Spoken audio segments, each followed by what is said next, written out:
경북 안동, 깊은 산자락 아래 자리한 어느 오래된 종갓집 이야기입니다.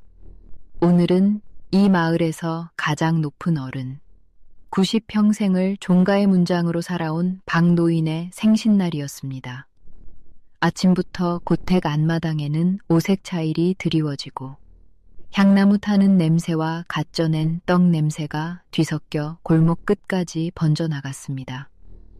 안동 박씨 문중, 그 이름 석자는 이 지역에서 수백 년을 이어온 자부심이었습니다.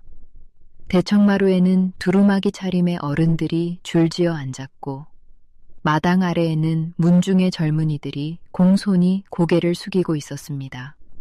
잔치는 무르익어가고 있었습니다.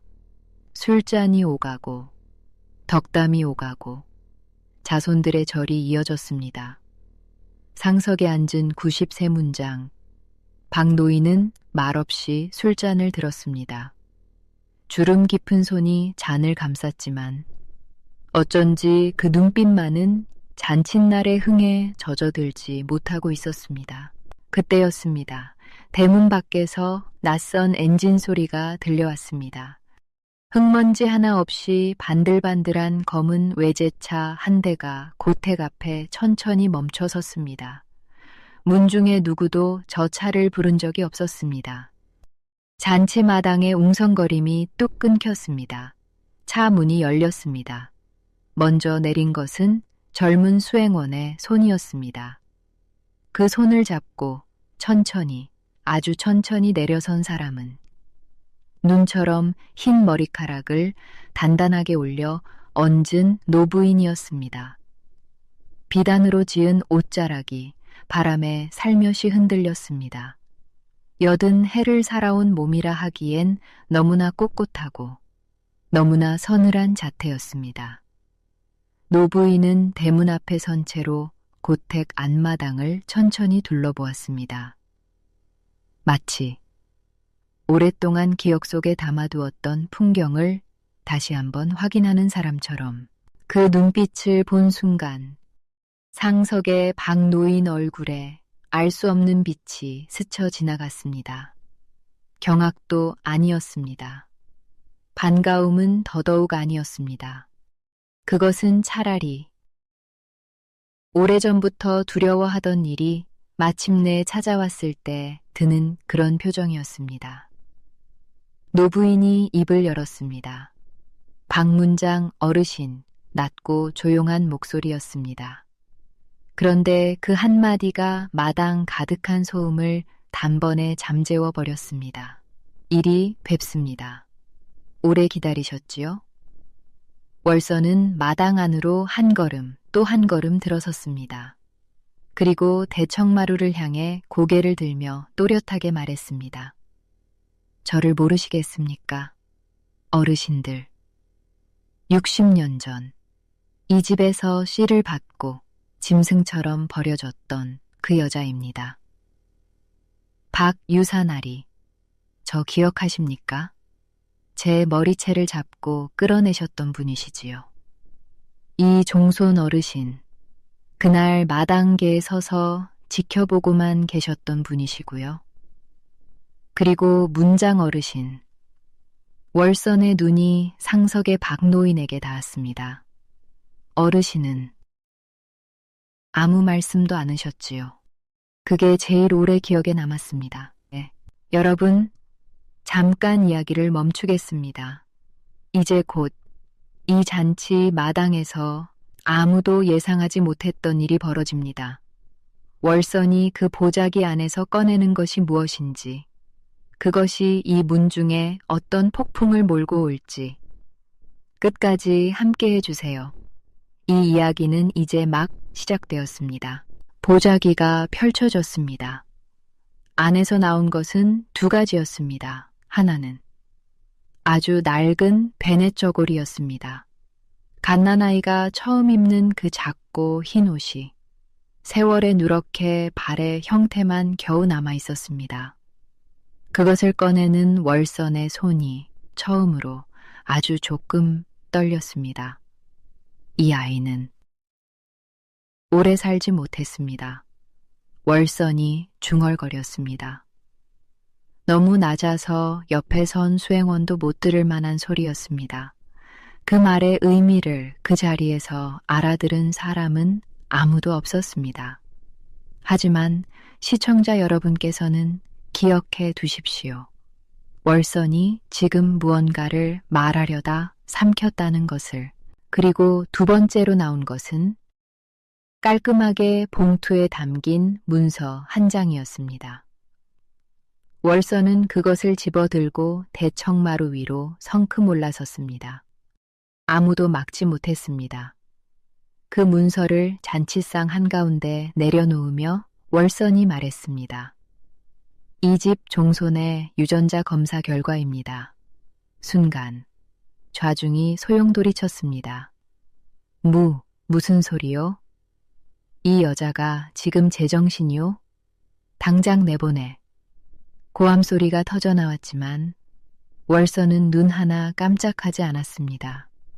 그녀는 그저 제일 나이 많은 어른, 박노인을 바라보았습니다. 어르신, 한번 보십시오. 이 집이 60년을 지켜온 종손이 과연 어르신의 핏줄이 맞는지. 박노인의 손이 문서 쪽으로 천천히 뻗었습니다. 주름진 손이 종이 끝을 잡았습니다.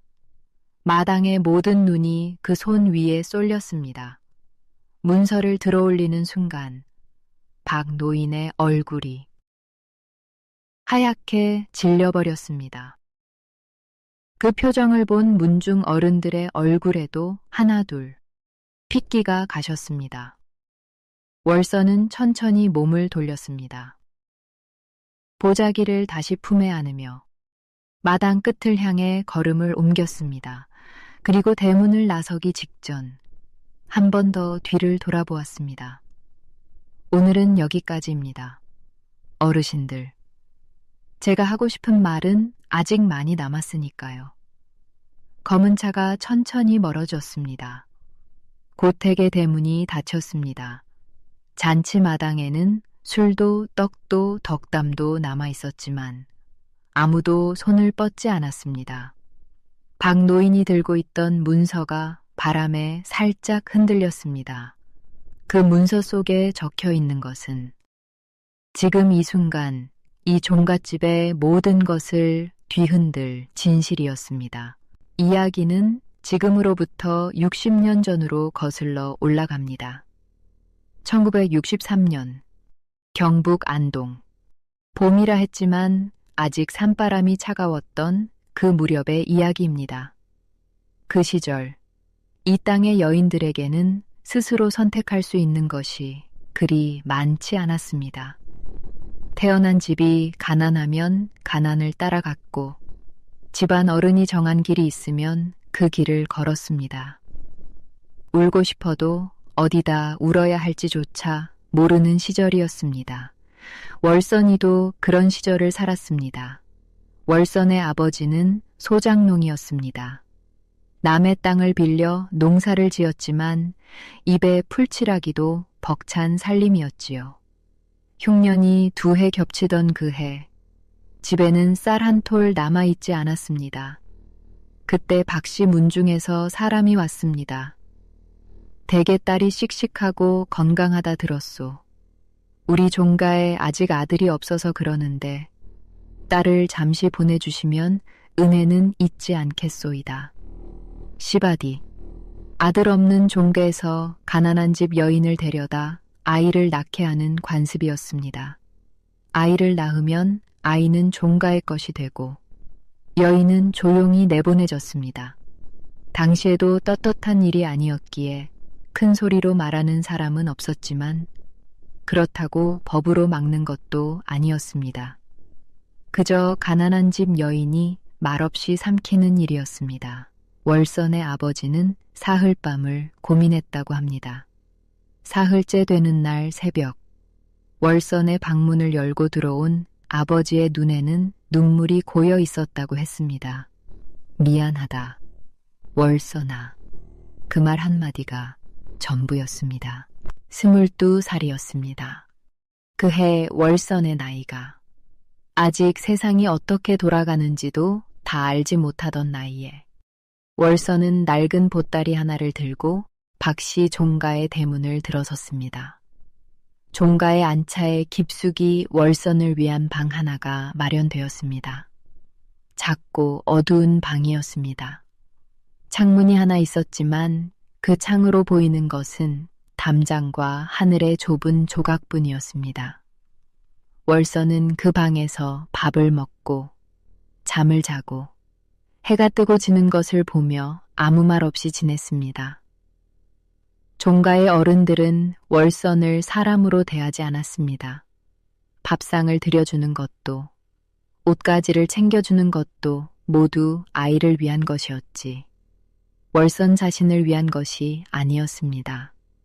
이름을 불러주는 사람이 없었습니다. 그냥 그 여자였고 시바디였습니다. 그해 겨울이 깊어갈 무렵 월선의 배가 불러왔습니다. 아이가 자라는 것을 느끼면서 월선은 처음으로 살고 싶다는 생각을 했습니다. 아니, 살아야겠다는 생각을 했습니다. 이 아이가 내 아이라고. 세상 누가 뭐라 해도 이 아이만큼은 내 아이라고. 밤마다 배를 감싸 쥐며 월선은 그렇게 다짐했습니다. 하지만 종가는 그런 다짐 같은 것에 눈꼽만큼도 관심이 없었습니다. 아이가 태어난 것은 이듬해 봄, 꽃샘추위가 기승을 부리던 날이었습니다. 진통이 시작된 것은 새벽이었는데 아무도 월선 곁에 있지 않았습니다. 산파 할머니만 홀로 들어와 묵묵히 아이를 받아냈습니다. 아이의 첫 울음소리가 터지던 그 순간 월선은 눈물이 쏟아졌습니다. 아프고 두렵고 외로웠지만 그 울음소리 하나에 모든 것이 다 녹아내리는 것 같았습니다. 아들이요, 산파가 짧게 말했습니다. 월선이 두 팔을 뻗었습니다. 아이를 안고 싶었습니다. 젖을 물리고 싶었습니다. 이름을 불러주고 싶었습니다. 그때 방문이 열렸습니다. 종가의 안방마님이 들어섰습니다. 뒤에는 몸집 큰 하인이 둘 따라왔습니다. 마님은 월선을 보지 않았습니다. 아이만 보았습니다. 건강하냐? 예, 건강합니다. 마님이 고개를 끄덕이더니 하인에게 눈짓을 했습니다. 산파의 품에서 아이가 들려 올려졌습니다. 잠깐만요, 월선이 소리쳤습니다. 몸을 일으키려 했지만 힘이 없었습니다. 아이 얼굴 한 번만 보게 해주세요. 젖이라도 한 번만. 마님이 그제야 월선을 내려다보았습니다. 그 눈빛은 차갑지도 잔인하지도 않았습니다. 그냥 아무런 감정이 없었습니다. 마치 도구를 바라보는 눈빛처럼. 수고했소. 그 말이 전부였습니다. 아이는 방 밖으로 나갔습니다. 월선의 두 팔은 허공에서 아무것도 아닌 채로 천천히 내려왔습니다. 그날 저녁이었습니다. 하인 둘이 다시 월선의 방에 들어왔습니다. 월선이 차의 기력을 회복하지도 못한 상태였습니다. 일어나시오. 아직 몸을 가누기가. 대답이 끝나기도 전에 한 하인이 월선의 머리채를 잡았습니다. 비명을 지를 틈도 없었습니다. 끌려나온 마당에는 봄 저녁 바람이 차갑게 불고 있었습니다. 월선은 대문 밖으로 내던져졌습니다. 다시는 이 근처에 얼씬도 마시오. 살고 싶거든. 문이 닫혔습니다. 맨발이었습니다. 아이를 낳은 지 하루도 지나지 않은 몸이었습니다. 봄이라 해도 밤 산바람은 뼈를 파고들었습니다. 월선은 길바닥에 주저앉았습니다. 아무 생각도 나지 않았습니다. 그저 몸이 어디론가 가야 한다는 것만 알고 있었습니다. 한 발, 또 한 발. 어디로 가는지도 모른 채 발이 가는 대로 걸었습니다. 산길로 들어섰을 때는 이미 사방이 어둠이었습니다. 나뭇가지 사이로 바람이 울었습니다. 어딘가에서 부엉이 소리가 들렸습니다. 발밑으로 돌부리가 채였고 넘어지고 일어나고 또 넘어졌습니다. 더 이상 일어날 수가 없었습니다. 차가운 흙바닥에 뺨을 댄 채 월서는 눈을 감았습니다. 죽는 것이 두렵지 않았습니다. 그것이 더 두려웠습니다. 이미 죽은 것보다 못한 하루를 보냈는데 죽음이 새삼 무서울 리 없었습니다. 그런데 따뜻한 것이 느껴졌습니다. 손이었습니다. 크고 거칠고 따뜻한 손이 월선의 등을 감싸고 있었습니다. 이런, 살아있구나. 살아있어. 쉰 목소리였습니다. 나이든 여인의 목소리였습니다. 일어나거라. 일어나야 해. 죽으려면 내 집에 와서 따뜻하게 죽어라. 이 산중에서 이러고 있으면 안 된다. 그 말이 어찌나 황당하고 어찌나 따뜻하던지 월서는 눈물도 안 나왔습니다. 그 손의 주인은 덕순이라는 이름의 할머니였습니다. 산 아래 작은 집에 혼자 살며 무당일을 하는 노인이었습니다. 이 산에서 약초를 캐다 쓰러져 있는 월선을 발견했던 것입니다. 덕순 할매는 월선을 업어서 집으로 데려왔습니다. 그 연세에 그 작은 몸으로 아무 말 없이 그냥 미음을 쑤어 먹이고 더운 물로 몸을 닦아주고 헌 이불을 두어 겹 덮어주었습니다. 사흘을 누워있던 월선이 처음 눈을 제대로 떴을 때 덕순 할매가 옆에 앉아 있었습니다. 배고프냐? 월선이 고개를 끄덕이자 할매는 아무 말 없이 일어나 밥을 지었습니다. 밥 한 그릇을 다 비운 뒤에 월선은 처음으로 입을 열었습니다. 할매, 저 아이를 낳았어요. 알고 있다. 그 아이가 보고 싶어요. 덕순 할매가 밥그릇을 거두며 잠시 말이 없었습니다. 나중에 이야기하자꾸나. 월선은 그 말이 걸렸습니다. 나중에. 왜 지금이 아니고 나중에. 할매, 혹시 그 아이 소식을 아시는 게 있으세요? 덕순 할매의 손이 잠깐 멈추었습니다. 월선아. 예. 내가 수소문을 좀 해봤는데 할매가 말을 흐렸습니다. 말을 잇지 못하고 월선의 얼굴을 바라보다가 결국 시선을 내렸습니다. 말씀해 주세요. 월선아. 말씀해 주세요. 할매. 덕순 할매가 입을 열려는 순간 월선이 먼저 말했습니다. 말하지 마세요. 조용하고 낮은 목소리였습니다. 아직은. 말하지 마세요. 그 뒤로 두 사람은 한동안 말이 없었습니다. 할매는 더 이상 말을 꺼내지 않았고 월선도 더 이상 묻지 않았습니다. 하지만 그날 이후 월선의 눈빛이 달라졌습니다. 슬픔이 가신 자리에 다른 무언가가 들어섰습니다. 차갑고 단단하고 오래 타오를 것이 분명한 무언가가. 월선은 덕순 할매의 집에서 몸을 추스르며 2달을 보냈습니다.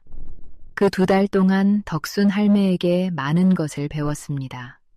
사람 보는 법, 세상 읽는 법, 그리고 입을 다무는 법. 덕순 할매는 사실 보통 무당이 아니었습니다. 젊은 시절부터 이 지역 권력자들의 집을 드나들며 남모를 이야기를 많이 들어온 여인이었습니다.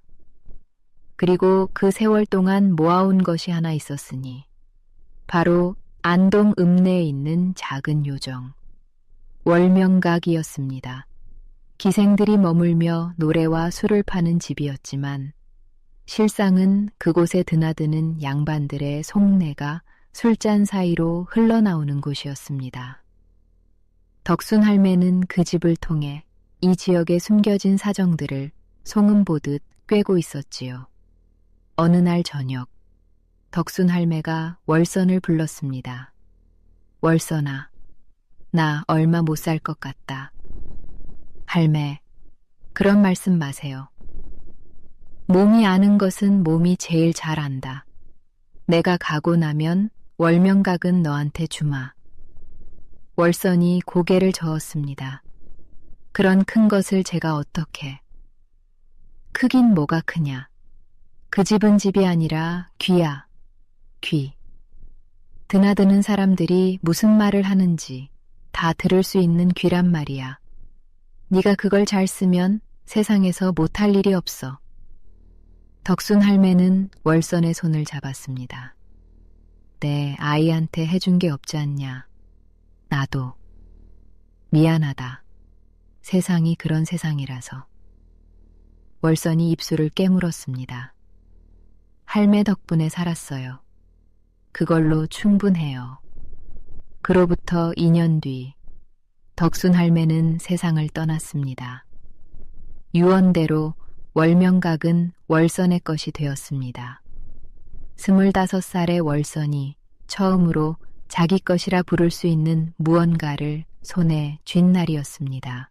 월선은 그날 밤 월명각의 낡은 마루 위에 홀로 앉아 작은 수첩을 꺼냈습니다. 그리고 천천히 또렷하게 이름 하나를 적었습니다.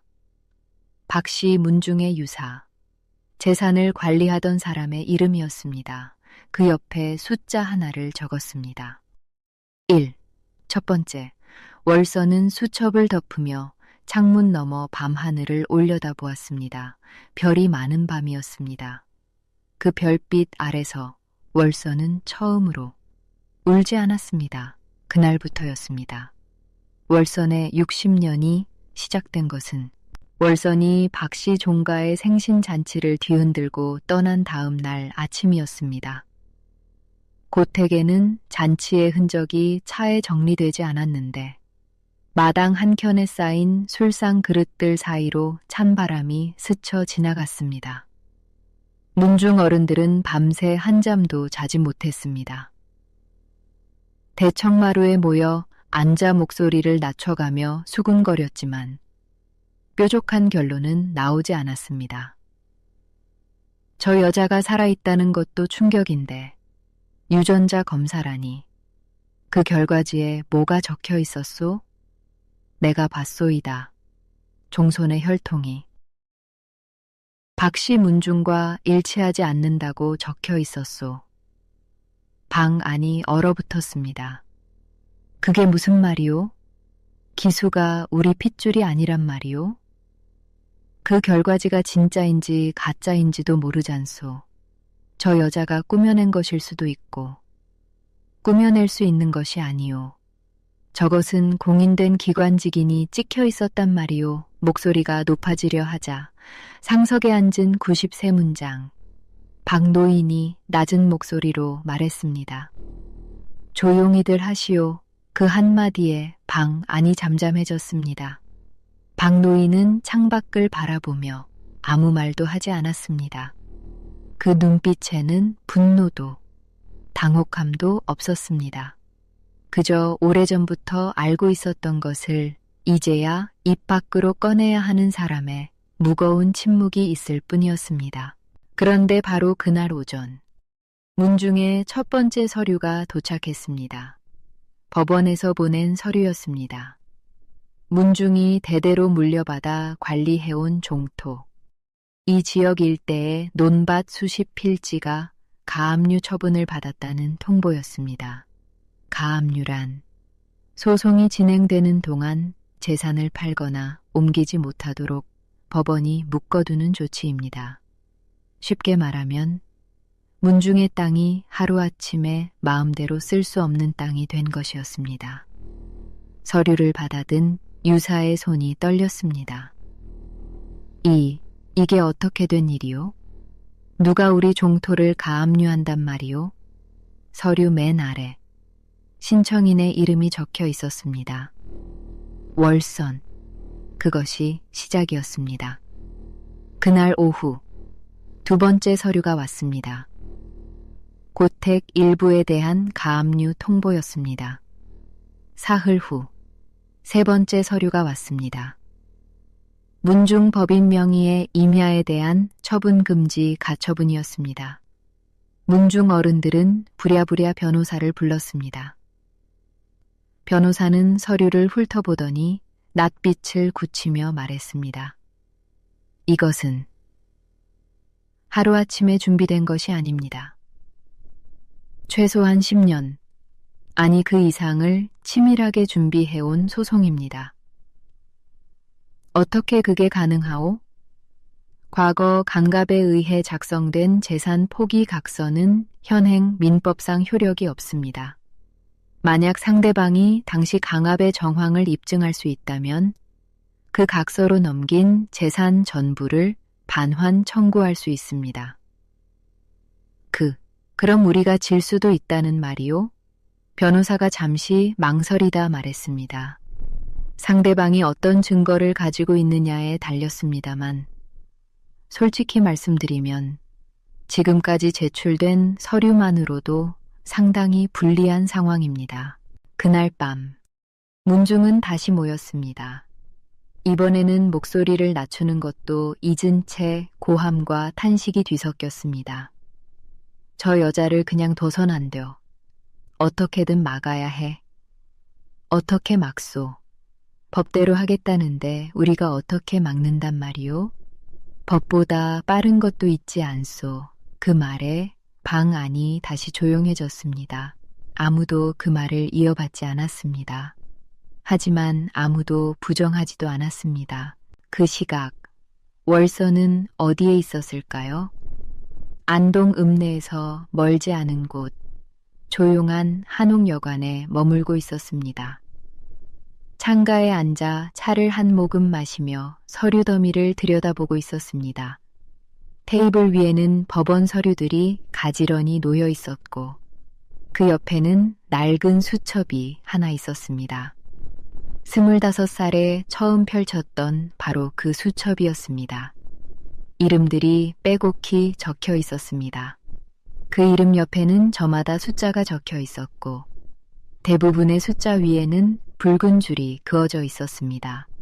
이미 처리된 것들이었습니다. 월서는 수첩을 덮으며 창밖을 바라보았습니다. 그때 조심스러운 노크 소리가 들렸습니다. 들어오세요. 문이 열렸습니다. 들어선 사람은 50대 초반의 남자였습니다. 단정하게 빗어 넘긴 머리, 흰 셔츠 위에 짙은 색 재킷을 걸친 모습이 어딘가 반듯하면서도 어딘가 지쳐 보였습니다. 박기수였습니다. 박씨 문중의 현 종손. 기수는 방으로 들어서자마자 월선을 향해 허리를 깊이 숙였습니다. 왔어요. 월선이 말했습니다. 반갑다는 것도, 수고했다는 것도 아닌 그냥 확인하는 말이었습니다. 예, 왔습니다. 이 두 사람이 처음 만난 것은 지금으로부터 꼭 10년 전이었습니다. 그 무렵에 기수는 문중에서 시키는 대로 살아가는 사람이었습니다.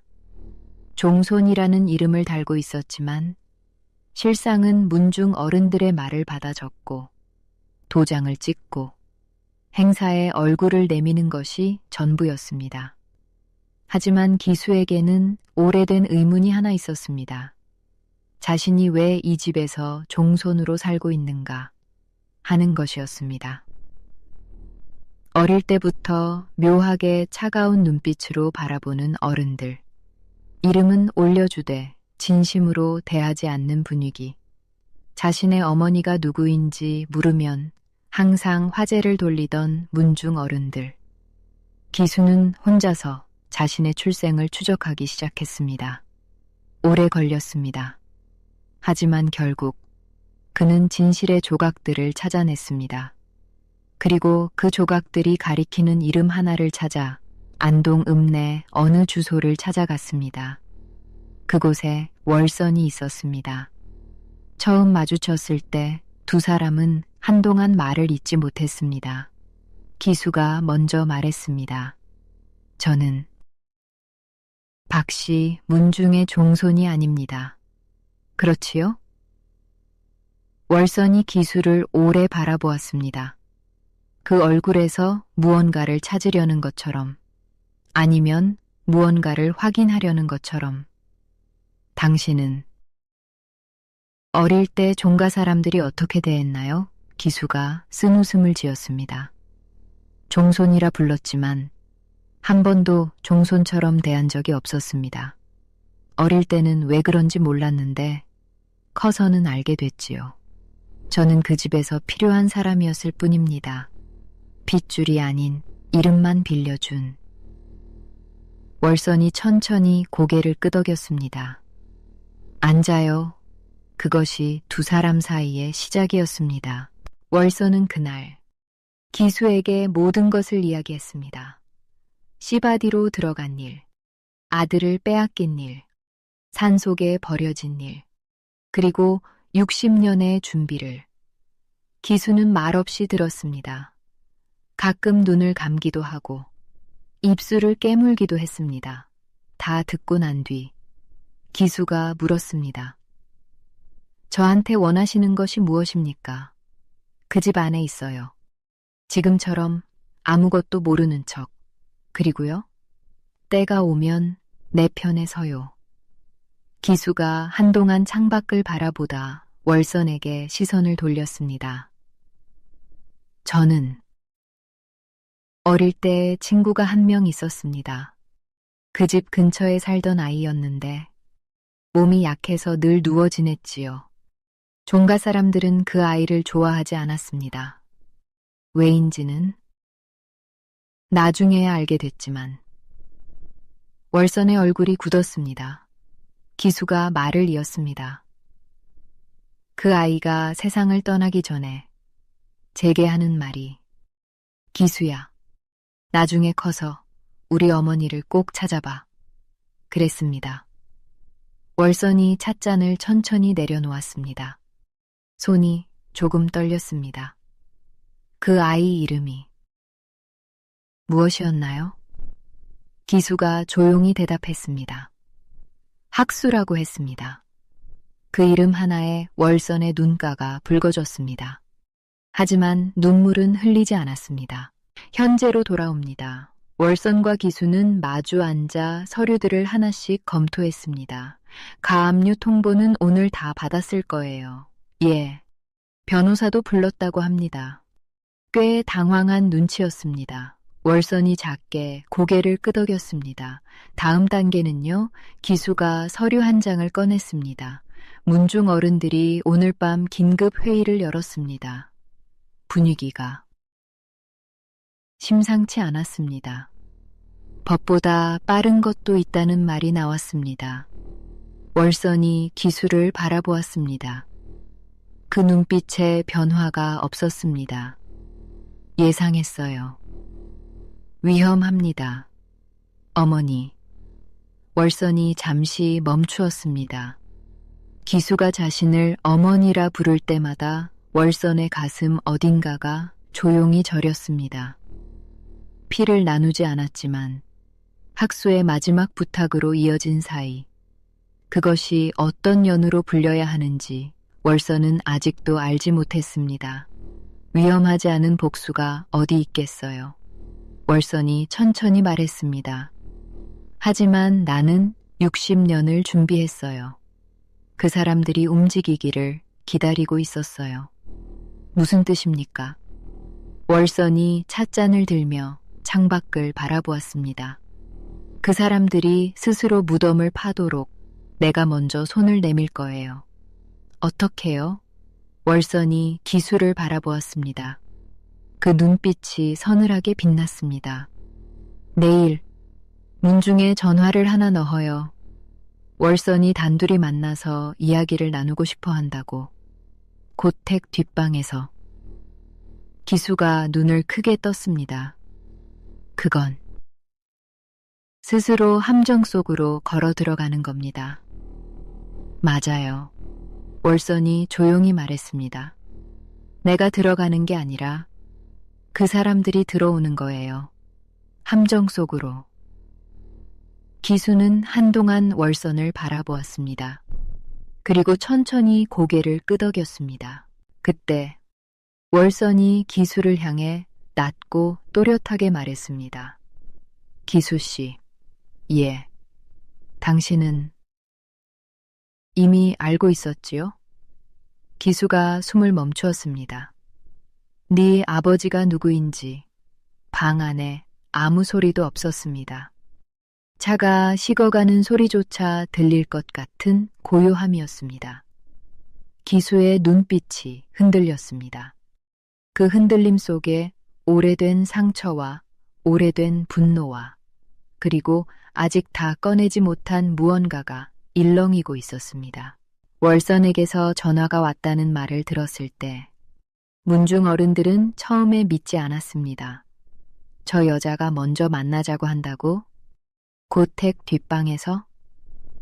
그렇습니다. 단둘이 조용히 이야기를 나누고 싶다고 했습니다. 유사가 전한 말에 문중 어른들은 서로 눈을 마주쳤습니다. 의심이 먼저였습니다. 저 여자가 왜 스스로 들어오려 하는가? 함정이 아닐까? 무슨 속셈인가? 하지만 그 의심은 곧 다른 생각으로 덮였습니다. 만약 이것이 기회라면 법정 밖에서 증인도 없이 그 여자가 스스로 걸어 들어온다면 아무도 입 밖으로 꺼내지 않았습니다. 하지만 그 방 안의 모든 사람이 같은 생각을 하고 있었습니다. 다음 날 저녁, 문중에서 답이 왔습니다. 오시오. 약속 당일, 해가 뉘엿뉘엿 넘어가는 시각이었습니다. 월선은 여관을 나서기 전 방 안을 한번 둘러보았습니다. 테이블 위에 놓인 서류들, 다 쓴 찻잔, 그리고 낡은 수첩, 수첩을 집어들어 맨 마지막 장을 펼쳤습니다. 이름 하나가 적혀 있었습니다. 아직 붉은 줄이 그어지지 않은 이름, 박씨 문중, 그 이름 전체. 월선은 수첩을 덮어 서랍 안에 넣었습니다. 오늘 밤이 지나면 저 이름 위에도 선을 그을 수 있을 것입니다. 월선이 수행원을 불렀습니다. 오늘은 고택 앞에서 내려줘요. 안까지는 혼자 들어갈 거예요. 수행원이 당황했습니다. 어르신, 그건 너무 위험합니다. 저라도 함께. 괜찮아요. 월선이 조용히 말했습니다. 내가 혼자 들어가야 그 사람들이 움직입니다. 누가 옆에 있으면 그 사람들이 참아요. 나는 그 사람들이 참지 않기를 바라는 거예요. 수행원은 더 이상 말리지 못했습니다. 월선은 코트 안쪽 주머니에 손을 넣었습니다. 작고 납작한 것이 손에 잡혔습니다. 엄지손톱만 한 크기의 녹음기였습니다. 단추처럼 생긴 그것을 월선은 코트깃 안쪽에 조심스럽게 고정했습니다. 그리고 거울을 한번 보았습니다. 흰 머리카락, 비단 옷, 서늘한 눈빛, 80년을 살아온 여인이 거울 속에 서 있었습니다. 고택에 도착했을 때 해는 이미 산 너머로 완전히 넘어가 있었습니다. 대문 앞에는 아무도 없었습니다. 마중은커녕 인기척조차 없었습니다. 월선은 혼자 대문을 밀고 들어섰습니다. 마당은 어둡고 조용했습니다. 처마 끝에 달린 낡은 등이 하나 바람에 흔들리고 있었습니다. 월선은 고택의 구조를 꿰고 있었습니다. 60년 전, 이 집에서 살았으니까요. 뒷방으로 가는 길을 눈을 감아도 걸을 수 있었습니다. 좁은 복도를 지나 고택의 가장 안쪽, 뒷방 앞에 섰습니다. 문 안쪽에서 사람의 기척이 느껴졌습니다. 하나가 아니었습니다. 월선이 문고리를 잡았습니다. 손이 떨리지 않았습니다. 문을 열었습니다. 방 안에는 세 사람이 있었습니다. 문중의 유사와 그 옆에 선 몸집 큰 남자 둘이었습니다. 남자들의 손은 품속에 들어가 있었습니다. 유사가 입을 열었습니다. 어서 오시오. 월선 씨. 이렇게 찾아와 주시니 고맙구려. 비웃음이 섞인 목소리였습니다. 월선이 방 안으로 한 발 들어서며 말했습니다. 고맙습니다. 유사가 눈짓을 했습니다. 남자 하나가 월선의 뒤로 돌아섰습니다. 문이 닫혔습니다. 그리고 남은 한 사람이 품속에서 무언가를 꺼냈습니다. 차갑게 빛나는 것이었습니다. 단도였습니다. 그것이 월선의 목 가까이로 천천히 다가왔습니다. 소리 지르지 마시오. 괜히 힘들어지니까. 이 나이에 와서 굳이 이럴 것 없지 않소? 조용히 서류 한 장에 도장만 찍으면 집에 돌아갈 수 있소이다. 소송 취하서요. 그리고 다시는 이 근처에 얼씬도 말고. 월선의 목에 차가운 쇠가 닿았습니다. 80해를 살아온 목이었습니다. 시바디로 쓰이고 산속에 버려지고 죽음의 문턱을 넘고 60년을 버텨온 목. 그 목에 차가운 것이 닿는 순간에도 월선은 눈 하나 깜짝하지 않았습니다. 오히려 아주 천천히 입꼬리가 올라갔습니다. 유사가 그 표정을 보고 처음으로 불안해졌습니다. 왜 웃는 거요? 월선이 낮은 목소리로 말했습니다. 어르신들, 이 방에 들어오신 순간부터 이미 늦었습니다. 유사의 얼굴이 굳었습니다. 무슨 소리요? 월선이 코트 깃을 손가락으로 가볍게 건드렸습니다. 지금 이 순간까지 어르신들이 하신 말씀이 전부 담겨 있어요. 녹음기였습니다. 단추만한 그 작은 것이 방 안의 모든 말을 빠짐없이 담고 있었습니다. 유사의 얼굴이 창백해졌습니다. 그걸 빼앗으면 그만이야. 잡아. 남자가 달려들었습니다. 하지만 그 순간 쾅 하고 방문이 열렸습니다. 문 밖에서 쏟아져 들어온 것은 제복을 입은 사람들이었습니다. 경찰이었습니다. 경찰입니다. 움직이지 마십시오. 방 안이 순식간에 정리되었습니다. 단도를 든 남자의 손목이 잡혔고 유사는 벽 쪽으로 밀렸습니다. 복도 쪽에서도 소리가 들렸습니다. 방 안을 지키고 있던 나머지 한 명도 경찰에게 제압당하는 소리였습니다. 그리고 그 소란 속에서 카메라 플래시가 터지기 시작했습니다. 기자들이었습니다. 경찰 뒤를 따라온 취재진이 방 안의 모든 장면을 담고 있었습니다.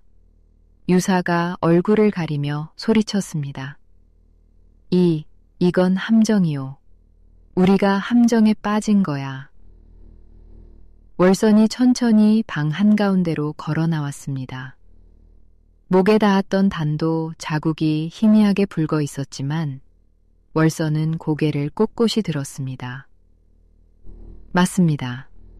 월선이 또렷하게 말했습니다. 함정이에요. 60년 동안 준비한 함정입니다. 문중 어른들은 하나둘 경찰차에 실려갔습니다. 유사가, 단도를 든 남자가, 고택 안에서 몰려나온 어른들이 카메라 앞을 지나 차 안으로 들어갔습니다. 마당에는 차가운 밤바람이 불었습니다. 플래시가 터지고 발소리가 오가고 수갑 채우는 소리가 들렸습니다. 그 모든 소란이 가라앉아갈 무렵 월선이 고택의 대청마루 쪽을 바라보았습니다. 거기 한 사람이 있었습니다. 경찰도, 기자도, 문중 어른들도 모두 지나쳐간 그 자리에 혼자 남아있는 사람이 있었습니다. 93문장, 박노인이었습니다. 그는 대청마루 끝에 앉아 마당 가운데 서 있는 월선을 바라보고 있었습니다. 일어서지도 않았고 소리 지르지도 않았습니다. 그저 그 자리에서 그 눈으로 월선을 바라보고 있었습니다. 월선도 박노인을 바라보았습니다.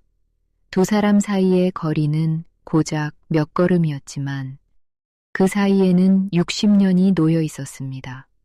박노인의 입술이 움직였습니다. 소리는 들리지 않았습니다. 하지만 월서는 알 것 같았습니다. 무슨 말인지 월서는 대답하지 않았습니다. 고개를 돌렸습니다.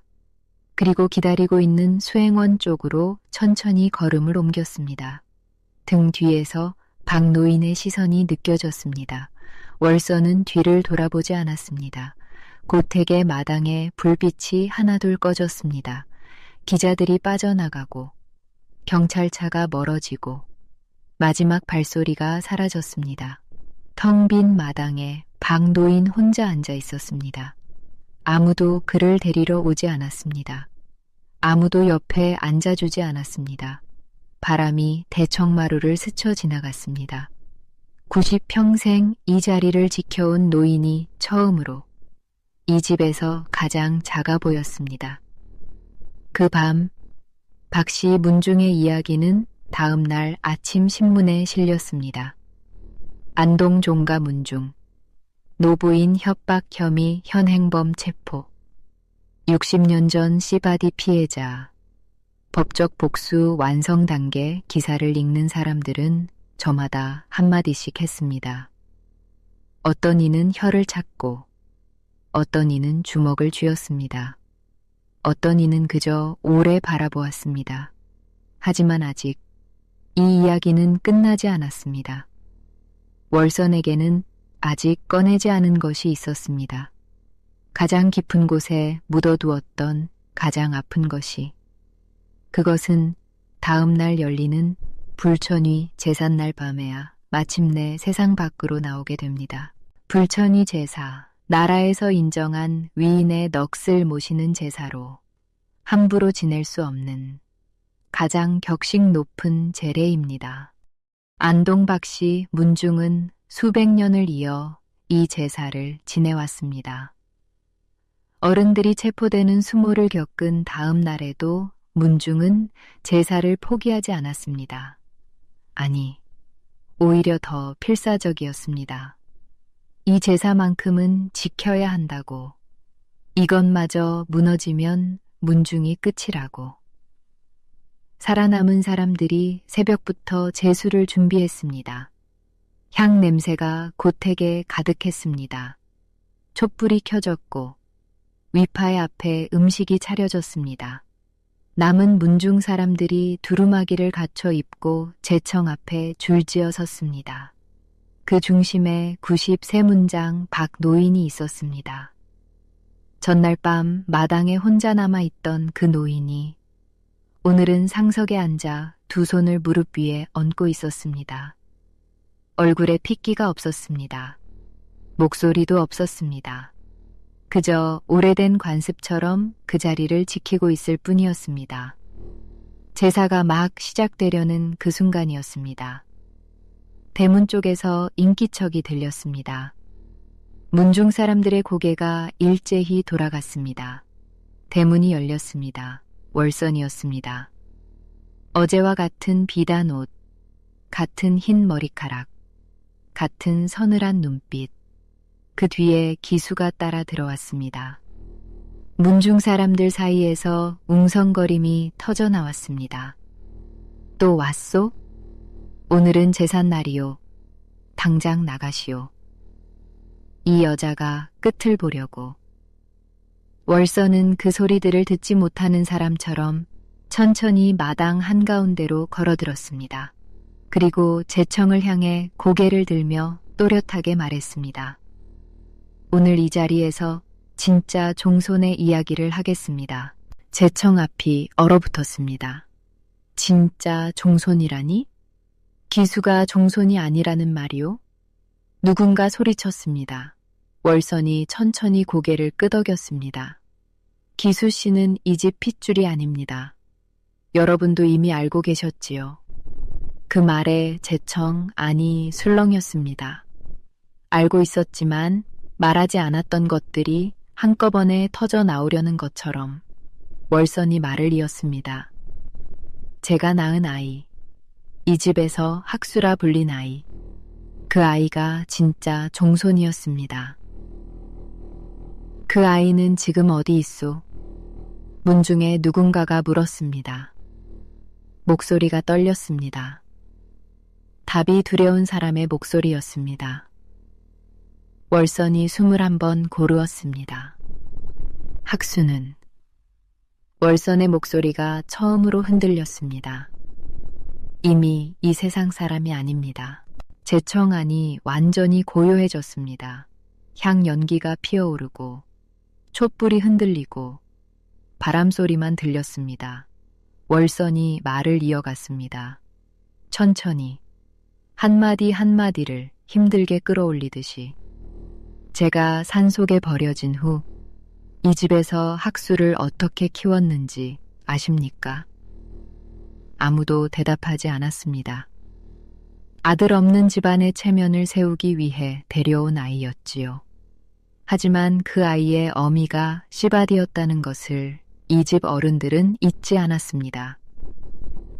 월선의 눈이 제청 안어른들을 하나하나 짚었습니다. 이름은 종손이었지만 대우는 종손이 아니었습니다. 밥상도 따로, 방도 따로, 제사 때는 맨 뒷줄에 세웠습니다.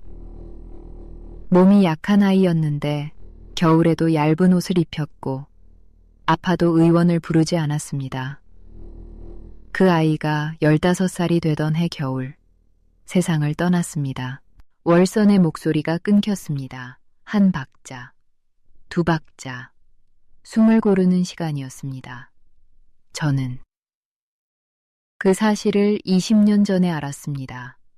제청 안에서 누군가 숨을 들이켰습니다. 20년 전에 알고서도 지금까지 기다리셨단 말이요? 월선이 고개를 끄덕였습니다. 알고 나서 한 달을 울었습니다. 방문을 잠그고 아무것도 먹지 않고 한 달을. 그리고 나서 생각했습니다. 이 집에 불을 지르고 싶었습니다. 당장 달려가서 이 대문을 부수고 싶었습니다. 월선의 두 손이 천천히 쥐어졌습니다.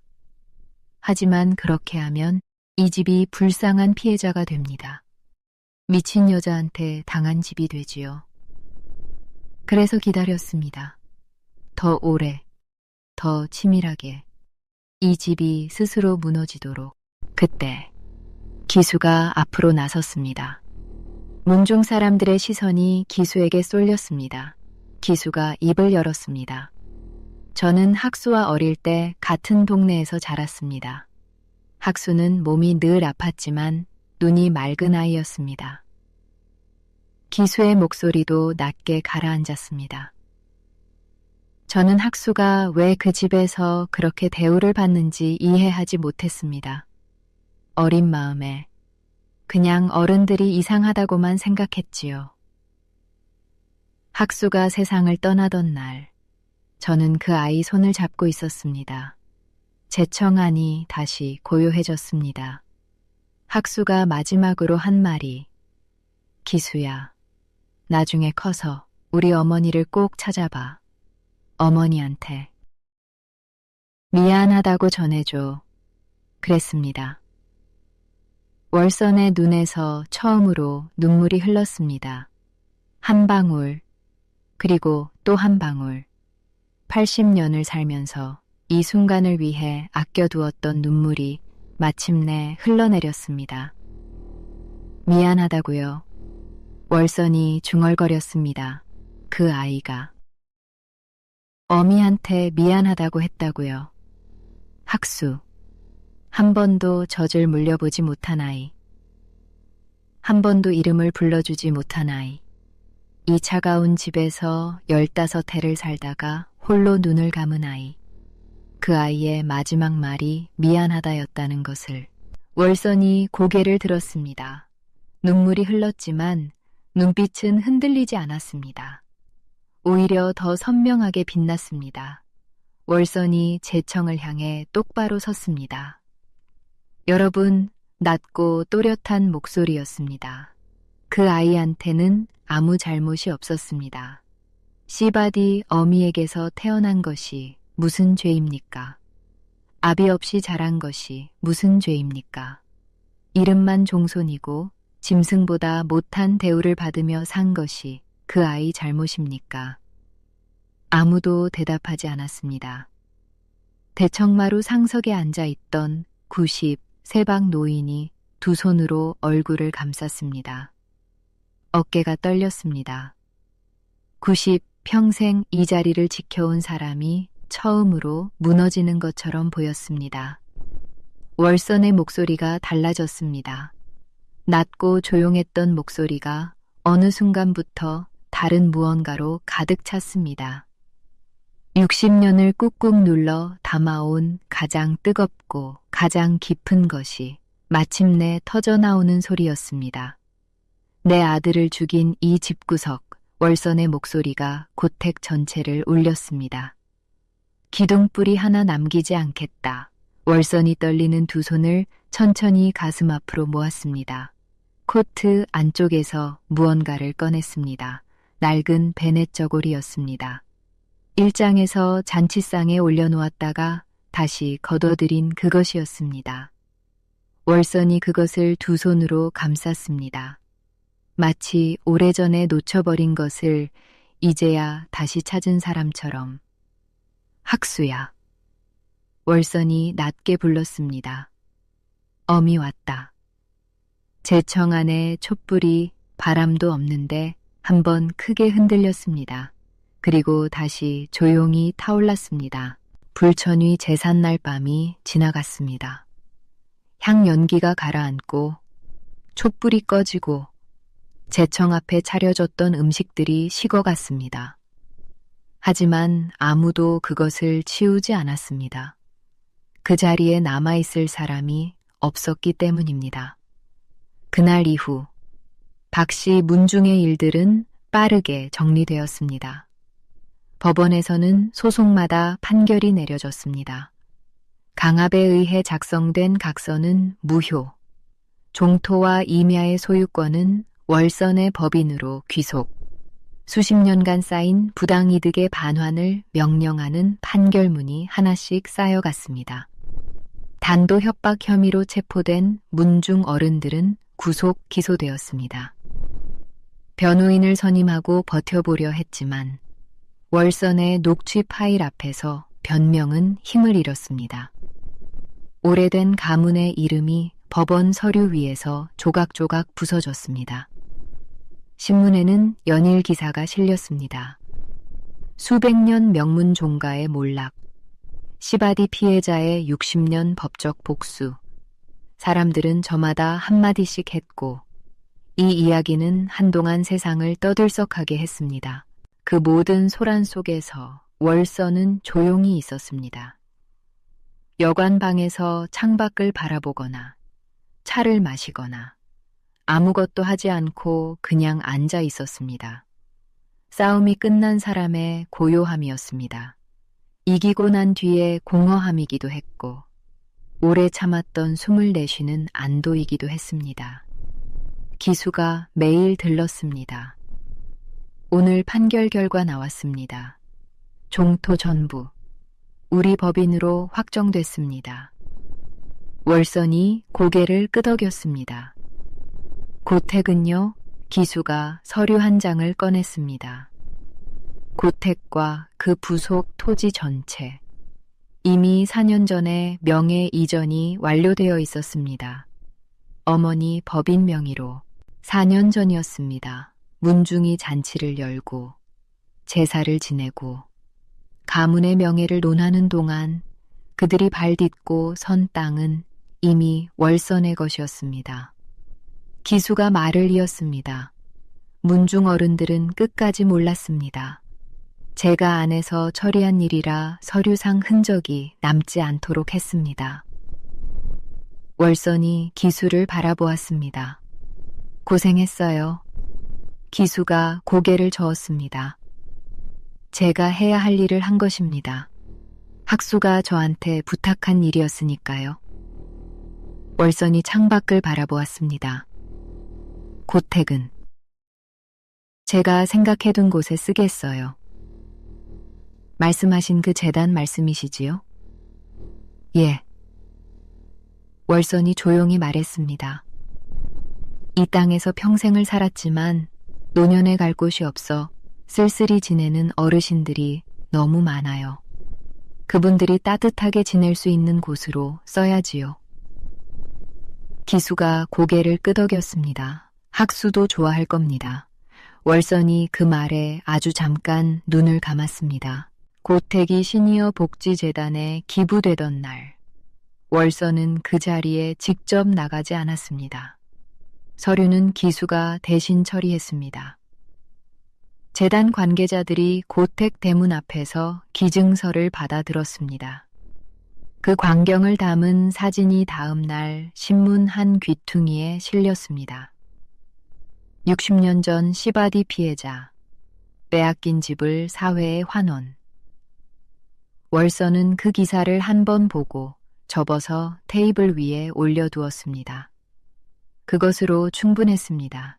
떠나는 날 아침이었습니다. 월선은 여관 방에서 마지막으로 짐을 챙겼습니다. 서류들은 이미 처리되었고 낡은 수첩은 서랍에서 꺼내 마지막 이름 위에 붉은 줄을 그었습니다. 박씨 문중. 이제 모든 이름 위에 선이 그어졌습니다. 월선은 수첩을 천천히 덮었습니다. 그리고 가방 안에 넣지 않고 테이블 위에 그대로 두었습니다. 이제 더 이상 필요 없는 것이었습니다. 가방 안에서 월선이 마지막으로 꺼낸 것이 있었습니다. 작고 소박한 나무 함이었습니다. 오래 손때가 묻어 반들반들하게 다른 나무함. 월선은 그것을 두 손으로 조심스럽게 들었습니다. 학수의 유골함이었습니다. 기수가 10년 전 월선을 찾아왔을 때 함께 가져온 것이었습니다. 학수가 세상을 떠난 뒤 문중에서 변변한 장례도 치르지 않고 창고 한켠에 방치해 두었던 것을 기수가 몰래 꺼내온 것이었지요. 월선은 그 함을 받아든 날부터 10년을 자신의 곁에 두었습니다. 여행을 가도 잠을 자도 항상 손이 닿는 자리에 학수야. 월선이 낮게 불렀습니다. 이제 간다. 월선이 유골함을 가슴에 안았습니다. 두 팔로 꼭 감싸 안았습니다. 젖도 물려보지 못하고 빼앗겼던 아이를 이제야 이렇게 안았습니다. 60년이 지나서야 수행원이 문을 열었습니다. 월선이 방을 나섰습니다. 기수가 복도에서 기다리고 있었습니다. 월선이 기수 앞에서 걸음을 멈추었습니다. 두 사람은 잠시 말없이 서로를 바라보았습니다. 월선이 먼저 말했습니다. 기수씨, 예, 학수 친구를 해줘서 고마워요. 그 아이 외롭지 않았을 거예요. 기수씨 덕분에 기수의 눈가가 붉어졌습니다. 저야말로. 감사합니다. 학수 덕분에 제 삶의 이유를 알았습니다. 월선이 고개를 한번 끄덕이고는 걸음을 옮겼습니다. 유골함을 안은 채로 꼿꼿하게 복도를 걸어 나갔습니다. 기수는 그 뒷모습을 바라보았습니다. 80년을 살아온 여인이 아들을 안고 걸어가는 뒷모습을. 월선이 고택 앞을 지나쳤습니다. 차는 그 앞에 잠시 멈추었습니다. 월선이 창문 너머로 고택을 바라보았습니다. 대문은 열려 있었습니다. 마당은 텅 비어 있었습니다. 수백 년을 이어온 집이 이제 더 이상 문중의 집이 아닌 그냥 오래된 집으로 서 있었습니다. 월선은 오래 바라보지 않았습니다. 한 번 보고 눈을 거두었습니다. 출발해요. 차가 천천히 움직이기 시작했습니다. 그 시각 고택 안에는 한 사람이 있었습니다. 93문장 박노인이었습니다. 문중 어른들이 모두 떠나고 재단 관계자들도 돌아가고 기자도 경찰도 모두 사라진 뒤 그는 혼자 고택에 남아 있었습니다. 대청마루에 앉아 마당을 바라보고 있었습니다. 90평생을 앉아온 그 자리에서 아무것도 없는 마당을 봄 햇살이 마당 위로 조용히 내려앉았습니다. 먼지가 빛 속에 떠돌았습니다. 감나무 가지 끝에 작은 새 한 마리가 앉았다가 소리도 없이 날아갔습니다. 박 노인의 두 손이 무릎 위에서 천천히 펼쳐졌습니다. 주름지고 검버섯이 핀 손이었습니다. 이 손으로 얼마나 많은 것을 쥐었는지, 그리고 얼마나 많은 것을 그냥 두었는지. 박 노인의 입술이 움직였습니다. 월서나. 마당에는 아무도 없었습니다. 대답할 사람이 없었습니다. 그 이름이 빈 마당 위로 떠올랐다가 봄바람에 쓰러졌습니다. 박 노인의 몸이 천천히 앞으로 기울었습니다. 90년을 버텨온 몸이 마침내 그 무게를 내려놓는 것처럼 텅 빈 고택에 봄 햇살만 가득했습니다. 월선을 태운 차는 이미 멀리 가고 있었습니다. 안동의 산자락을 벗어나 더 넓은 길 위로 나아가고 있었습니다. 월선은 창밖을 바라보지 않았습니다. 유골함을 안은 채 눈을 감고 있었습니다. 어딘가에서 봄꽃이 피고 있을 것입니다. 학수가 살아있었다면 한 번쯤 보았을 꽃들이. 월선의 입게 아주 작은 미소가 스쳤습니다. 슬픔인지 안도인지 분노인지 해방인지 알 수 없는 미소였습니다. 하지만 그것이 진짜였습니다. 60년 만에 처음으로 떠오른 진짜 미소였습니다. 여러분, 오늘 이야기를 다 들으셨나요? 월선의 삶은 억울하고 고단했습니다. 빼앗기고 버려지고 잃었습니다. 세상 누구도 그녀 편이 되어주지 않던 시절을 혼자 버텼습니다. 하지만 월선은 포기하지 않았습니다. 미워하되 무너지지 않았고 기다리되 잊지 않았습니다. 그리고 마침내 자신의 힘으로 자신의 이야기를 끝맺었습니다. 세상이 당신에게 불공평했다 해도 그 불공평함이 당신의 마지막 장면이 될 수는 없습니다.